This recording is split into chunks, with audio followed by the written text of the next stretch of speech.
I'm Mark Yustook with Executive Vice President of Media for the NFL, Brian Rolapp, and it's been a busy day today with the announcement of the partnership between the NFL and Yahoo to live stream that Bills-Jags game from London on October 25th. And obviously the league has been heavily invested in digital in recent years. You look at NFL Network, NFL Now. This, though, is a digital experience unlike any other that fans have seen before.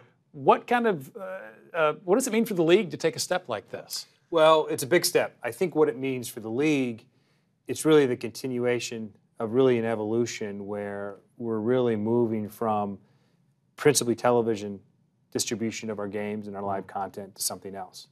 Television is really, really important. In fact, the vast majority of people who experience NFL football, they don't do it in a stadium, they do it on television, and that's been true since Pete Rozelle's been around. But what has changed is TV is not the dominant platform that it once was. If you look at your day, you spend your time doing things on your phone. In fact, you look at your phone probably close to 100 times a day. You do different things with mobile devices, whether it's a tablet or your computer. You're splitting your time among these things.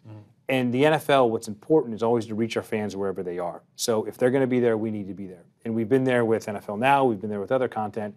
And now we're starting to see, is it time we go there with our crown jewels, which is our live games. And this is the first time that we've taken a game and distribute it exclusively over the internet. Now, it'll still be over the air on television in the Buffalo and Jacksonville markets, but for anyone else who wants to see it worldwide, it's going to be on the internet. So I think it is a big day in our evolution.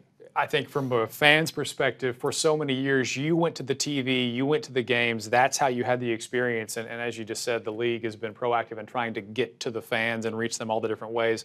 Obviously, when it comes to the digital world, so many different players that are big players, not just here in the United States, but internationally too, Google, Facebook, et cetera. So many partners that the NFL could have worked with on this. What made Yahoo the right partner? Well, we had a lot of interest, as you can imagine. Whenever the NFL goes out and says there's a game for distribution, everybody shows up. And that was certainly the case here.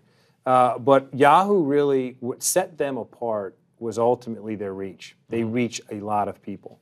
And if you think about the NFL on television, we are the last sport that takes every one of our games and puts them on free over-the-air television. Baseball doesn't do that anymore. The NBA doesn't do that anymore. We're the only one who does that. In fact, even on this one, as I mentioned before, in Jacksonville and Buffalo, you'll still be able to get it on over-the-air television if that's important to you. But reach has been really important, and that's how we built our sport. And Pete Rozelle was really smart decades ago to say, embrace television and go as wide as you can. Yahoo does that on the internet. So if you think about Yahoo, it reaches 1 billion people a month, and that's worldwide. And if you even dive down further than that number, over half of them are on a mobile device. So when we were looking at partners, and we had a lot of good people we looked at, a lot of different people with interesting ideas and different sizes of the check they wanted to write, all these different things, we ultimately decided Yahoo, who really could reach a lot of people, who have experience in live events, who know how to do these things, was pretty important. So we're excited to have them as a partner. The viewing experience, we're used to flipping on the TV, you see the game, you've got the commercials. Are we going to have this similar kind of experience? It'll feel similar when you're watching it on Yahoo? You will. It won't be a foreign environment for you. The game will be produced professionally. It will look like any other game you see on television on a Sunday. That quality will be there.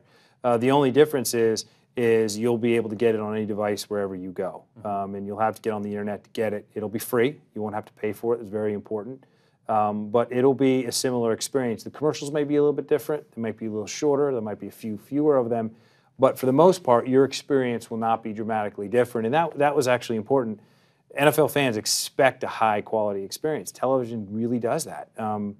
And we think Yahoo can do that, and we want to make sure that experience is not too far afield than our millions of fans are used to. You mentioned the commercial experience. Part of that may be because you're watching it with Yahoo. Are they going to bring their own advertisers to that experience? Yes, they are. They're going to sell the advertising, and so that's the first time we've had an internet player sell the advertising. When you watch television or NFL games on CBS or Fox or ESPN or NFL Network, whatever you're doing, whoever holds those rights sells the advertising.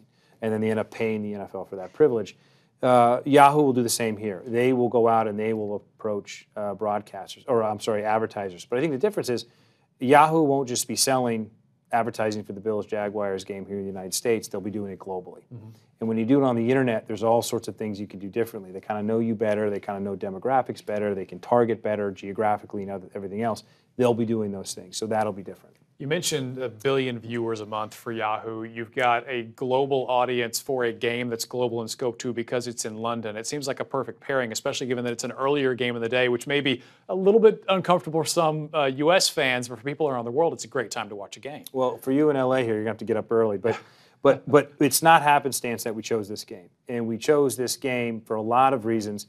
One of the principal reasons it's at 9:30 Eastern, which is later in the day in Europe, where more people are watching television, and it's prime time or close to prime time in Asia. So when you think about this game as a global game, when you air it becomes pretty important. And so we wanted to be able to do that and find a game that fits in a time zone or time zones that made sense for people watching it, because this is going to have a global reach. And so we're really interested to see how that pans out.